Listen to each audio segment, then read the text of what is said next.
আগত অনাগত সমস্ত ভক্তবৃন্দকে দণ্ডবত প্রণতি জ্ঞাপন করি। মাধুর্যের রসামৃতের কথা ভাগবত থেকে আস্বাদন করছি আমরা। তত্ত্বরসে পরিপূর্ণ পুতনা উদ্ধার বা পুতনা বধ লীলা। সেই পুতনা যিনি পবিত্র না তিনিই তো পুতনা। শাস্ত্রে আমাদেরকে বললেন যে যিনি পবিত্র না তিনি পুতনা। পুতনার স্বভাবটা কেমন? পুতনার স্বভাবটা বালঘাতিনী, ক্রূর, হিংসুক এবং অনিষ্টকারী চিন্তা চেতনা সর্বক্ষণ তার হৃদয় মাঝে পোষিত হয়।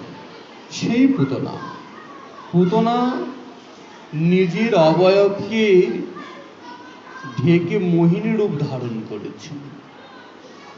মোহিনী রূপ ধারণ করেছেন বাইরে, কিন্তু ভিতরে ক্রূরতা খল রয়েই আছে। দেখুন, যিনি ভক্ত তিনি সব বাহ্যাভ্যন্তরে শুধু, সে বাইরেও পবিত্র ভিতরেও পবিত্র। তার বাইরেটাও যেমন ভিতরটাও তেমন, দুরকম নন, তবে সে ভক্ত হন। আর যদি দু জায়গা দুরকম হয় বললে যে তিনি কি করেছেন? সেই ভয়ঙ্করী রাক্ষসী পুতনা মোহিনী রূপ ধারণ করে এমনভাবে এসেছে, সেখানে মা যশোদা বা রোহিণীর কিছু জিজ্ঞাসা করতেই যেন সংকোচ বোধ করছেন। তারা কিছু শুনতেই পারলেন না যে আপনি কে বা কেন এসেছেন, কি বৃত্তান্ত। এমন তার রূপলাবণ্য, অঙ্গ সৌন্দর্য, তার ভাব যে সাক্ষাৎ বৈকুণ্ঠনাথ পত্নী লক্ষ্মী দেবী যেন তার স্বীয় পতিকে দর্শন করতে এসেছেন। শুধুমাত্র দাঁড়িয়ে দাঁড়িয়ে দেখলেন। তিনি গদগদ হয়ে, বাচ্চাদের দেখলে, শিশুদেরকে দেখলে কেমন গদগদ হয়ে আদর করে নাকি, তেমন গদগদ হয়ে এসে রাক্ষসী পুতনা শ্রীকৃষ্ণকে নিজের কোলে তুলে নিলেন। নিজের কোলে তুলে নিয়ে এবং তার মুখে নিজের স্তন দান করলেন। কি সাহস বাবা!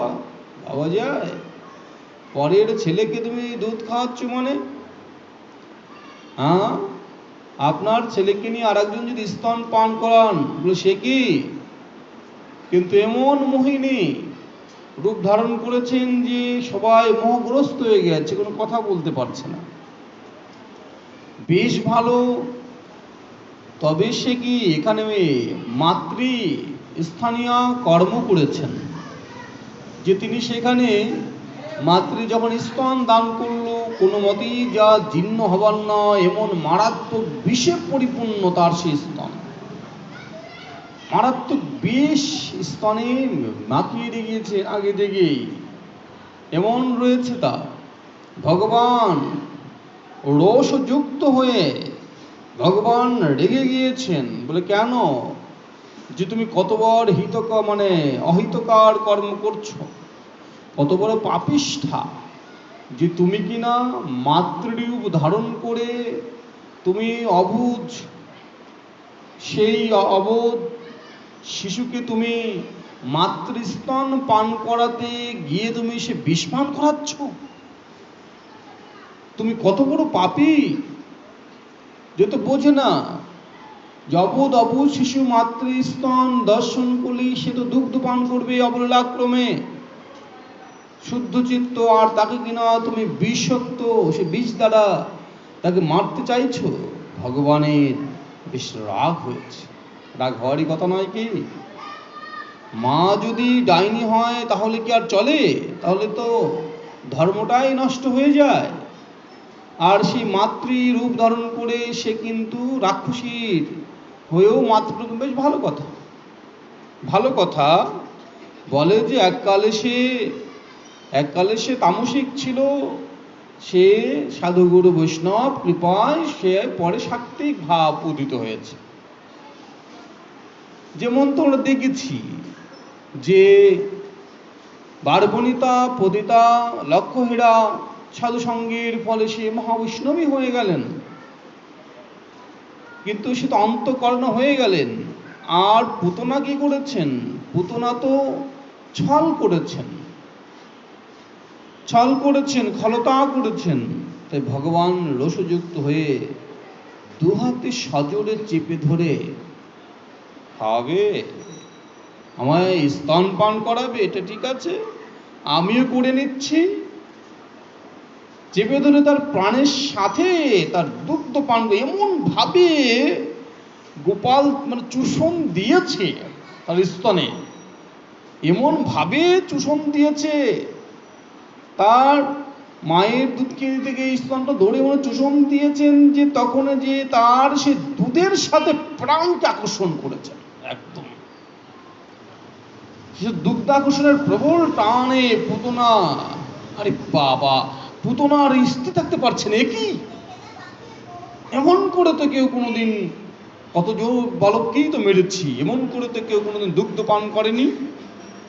একেবারে অসহ্য হয়ে, যেন বৃক্ষের মূল থেকে যেমন, বৃক্ষকে যেমন মূল উৎপাটিত করেন, মূল থেকে টেনে তোলা হয়, তেমনি যেন আজ পুতনার একদম জীবন ভিতর থেকে বের করে নিয়ে আসছেন গোপাল।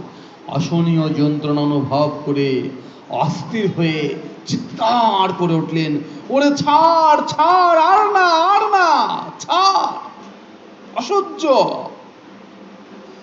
তার দুই চোখ বিস্ফারিত হয়ে গেল, বড় হয়ে গেছে, কেন? মৃত্যু যন্ত্রণা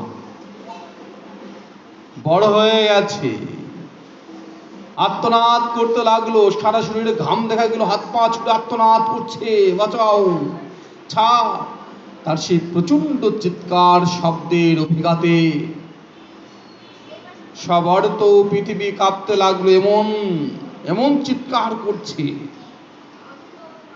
আকাশ বাতাস বিচলিত হলো, পাতাল এবং দীক্ষ প্রতিধ্বনিত হতে লাগলো, এবং সেই শব্দকে বজ্রপাত শব্দ ভেবে অনেকেই ভূমিতলে পতিত হলো। এত জোরে চিৎকার করছে যে সবাই কানে আঙ্গুল না দিয়ে পারছে না।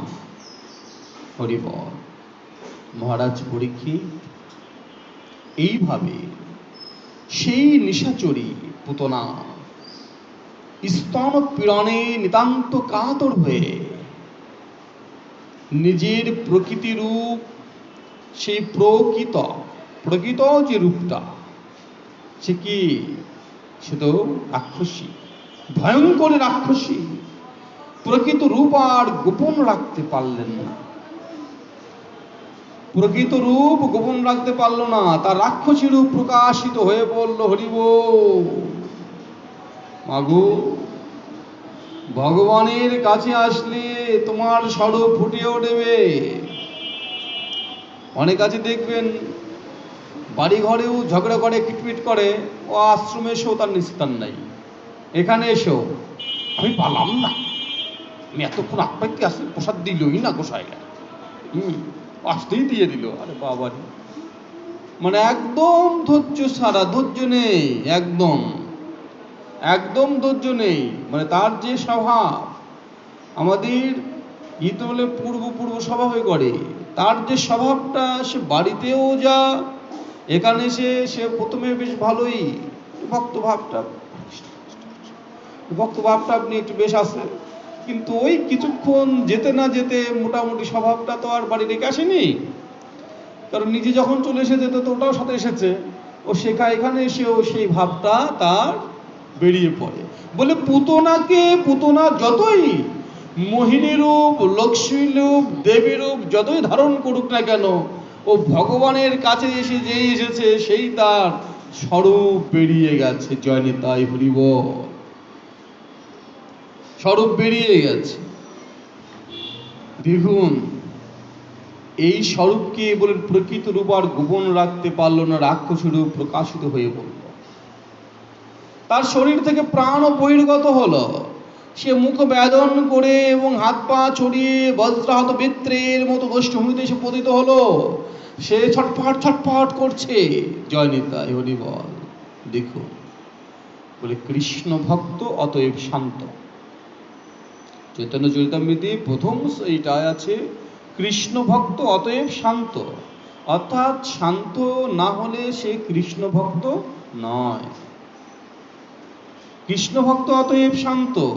আর এই ছটফট যা ভাব, বললে কি? বললে এটা তামসিক গুণ, আসরিক গুণ, রাক্ষসী গুণ, যে যারা শান্তই হতে পারে না। হরিবল। এজন্য মন্ত্র নিতে এসেছেন, ব্যস্ত হয়ে গেছে। বলে ব্যস্ত হলে তো হবে না বাবা, ব্যস্ত হলে সব কাজে ব্যস্ত হতে হবে, ধৈর্যটা তো চাই। ধৈর্য ধারণ করো। এক সময় নিয়ম ছিল যে শিষ্য যে হবে সে 1 বছর গুরুদেবের সঙ্গ করবে।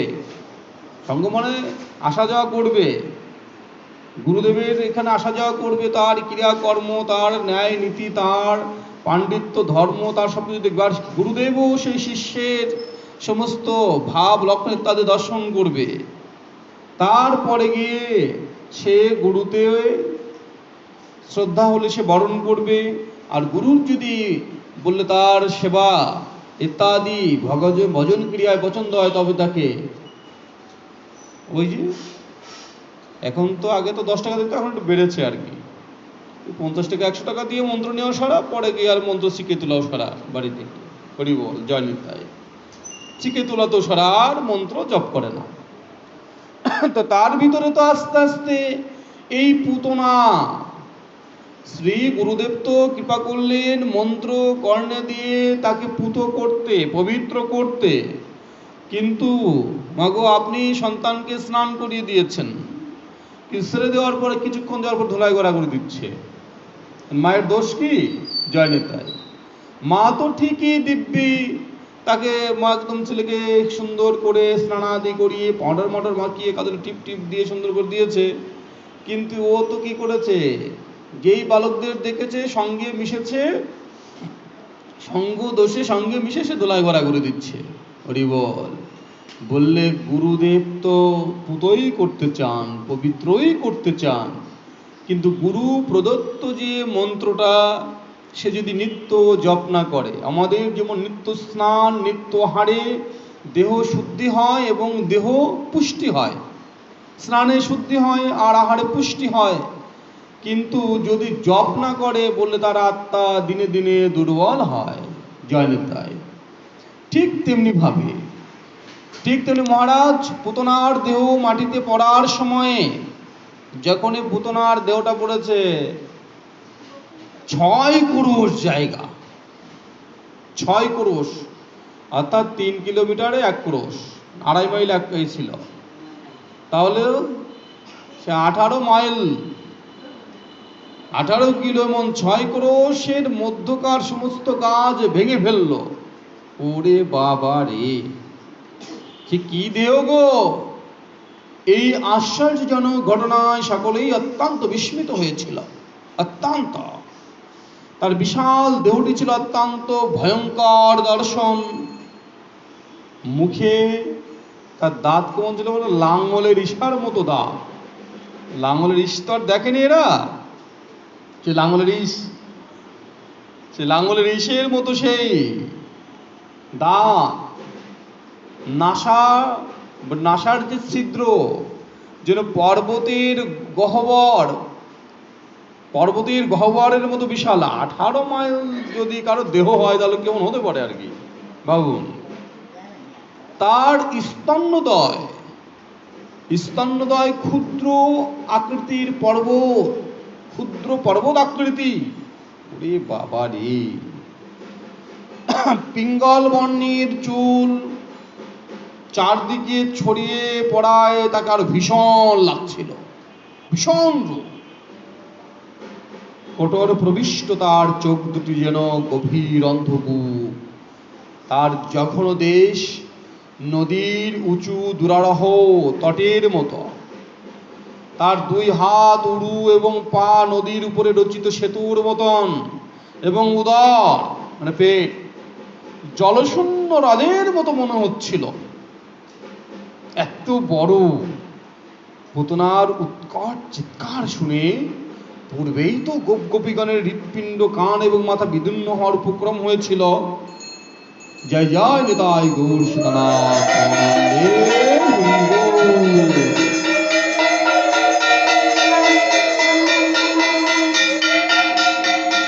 জয় জয় শিব সন্ধ্যা কি, নিতাই গৌর গোপাল কি।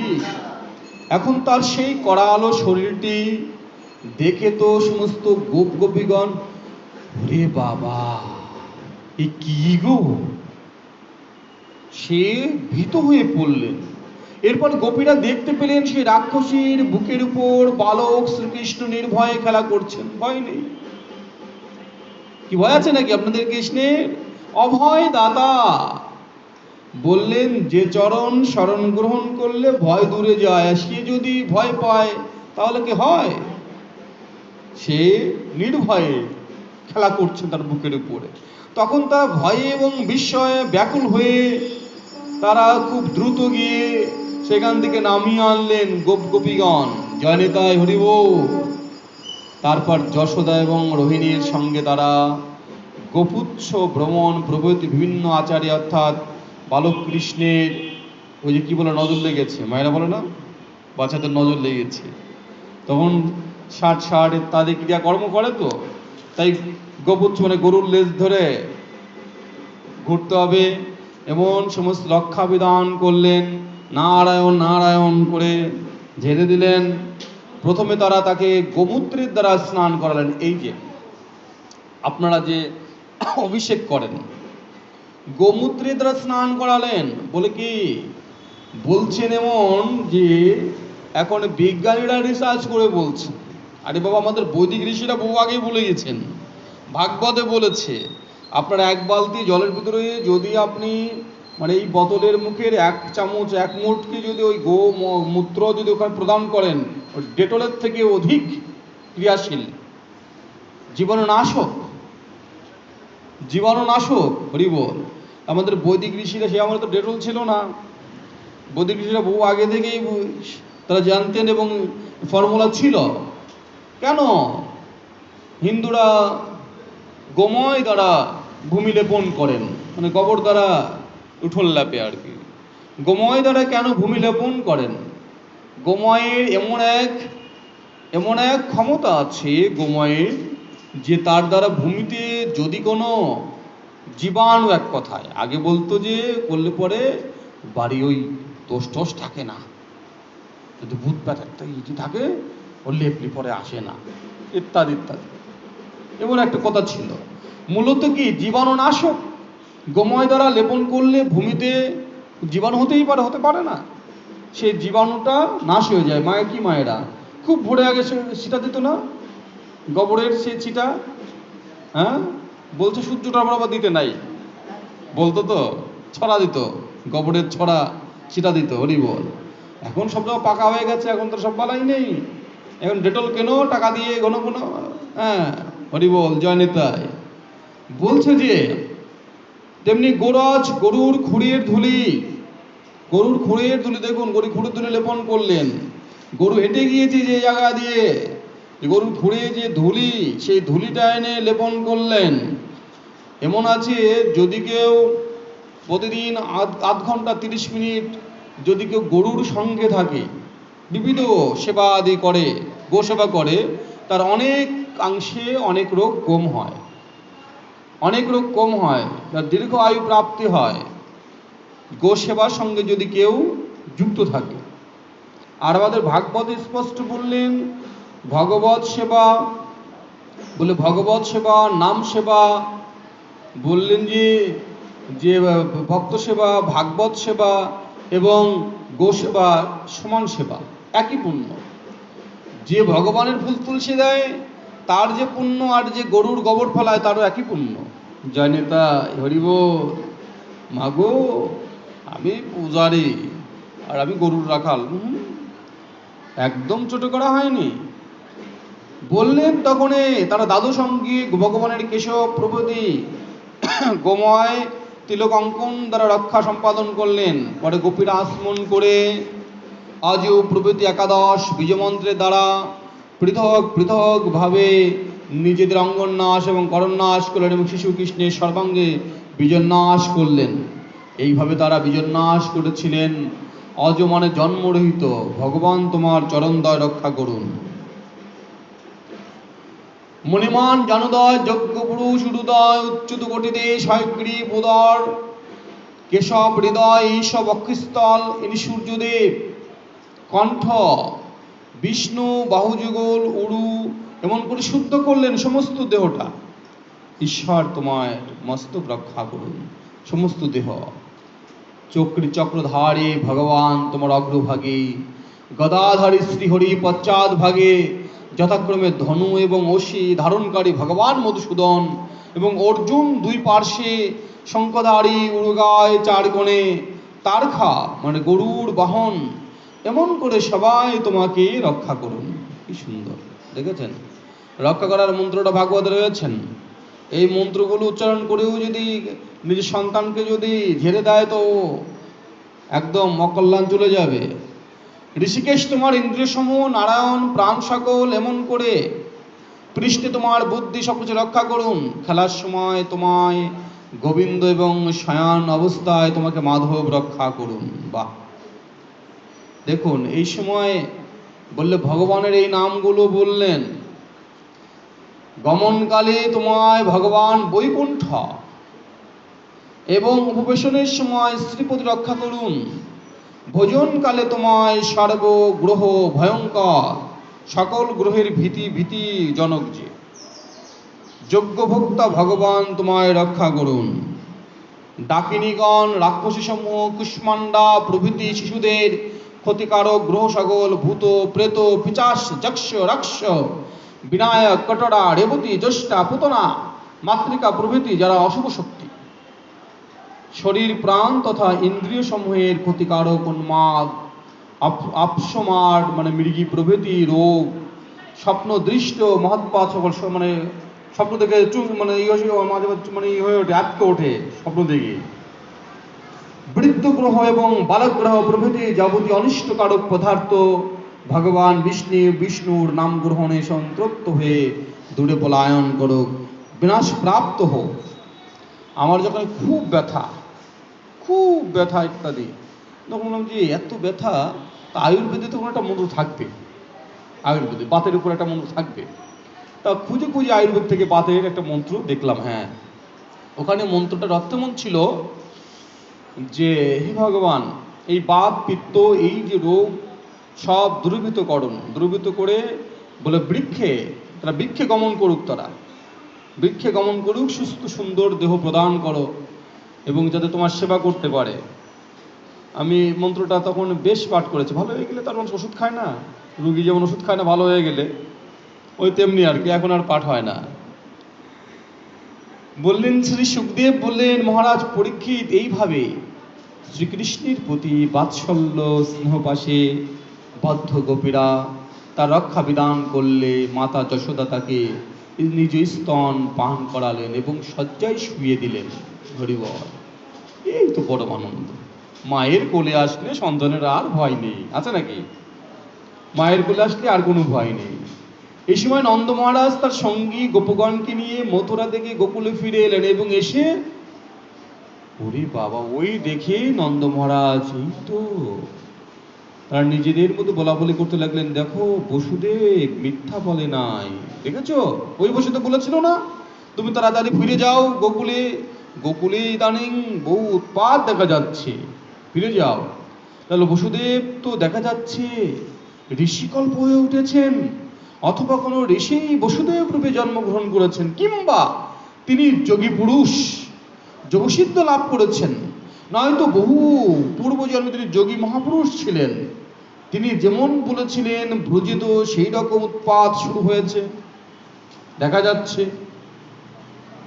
ইতিমধ্যে ব্রজবাসীরা সে কুঠারের দ্বারা পুতনার দেহ খণ্ড খণ্ড করে, অত বড় দেহ করবে কি হরিবল, সে খণ্ড খণ্ড করে তারপরে গোকুল থেকে দূরে নিয়ে মানে সেই গরুর গাড়িতে চড়িয়ে নিয়েছে। আর কত বড় বড় চিন্তা করেছেন? প্রেম মন্দিরে গেলে পরে দেখা যায় এরকম করে,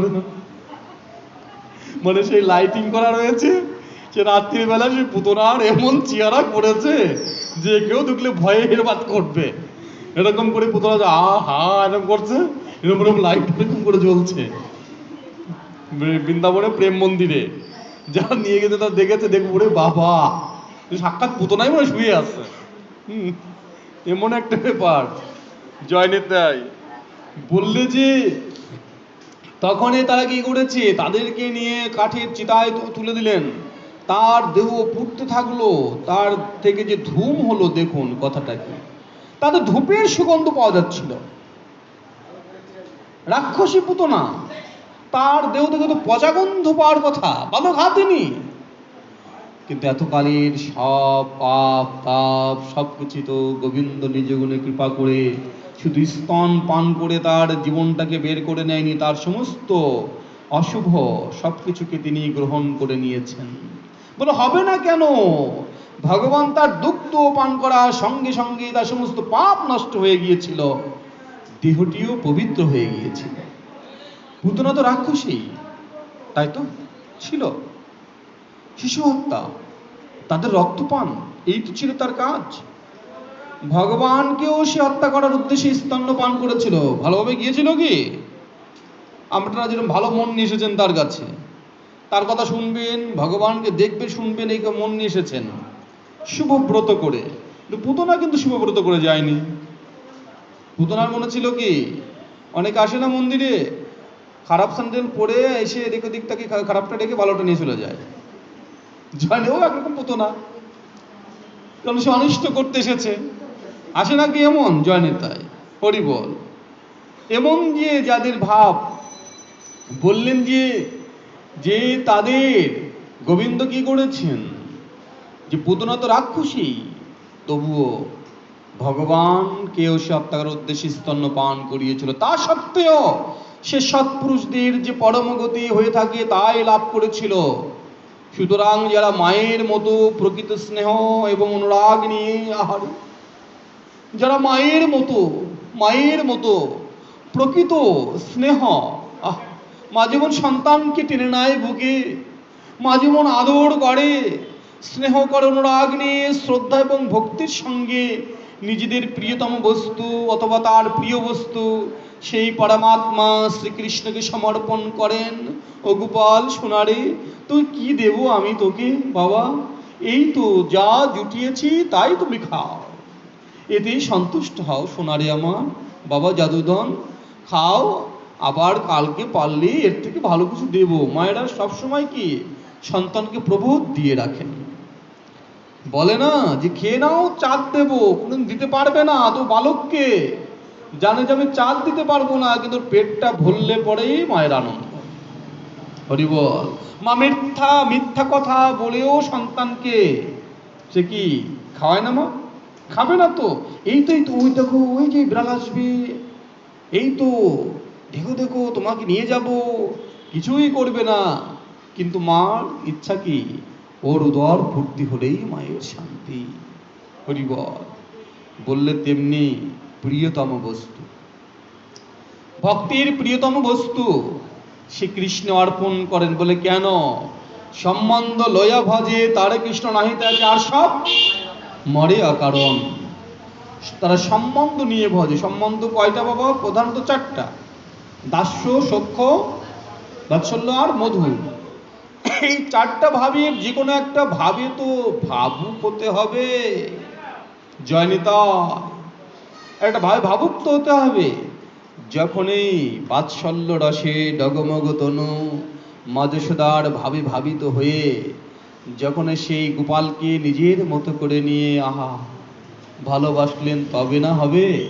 লোকবন্দিত ব্রহ্মা শঙ্কর দেবগণের যা নিত্য বন্ধনীয়, ভক্তগণের হৃদয় গুহায় যার অধিষ্ঠান, সেই নিজচরণ কমলের দ্বারা ভগবান পুতনার দেহের উপর সংস্থিত হয়েছে, তার স্তন্যপান করেছিলেন।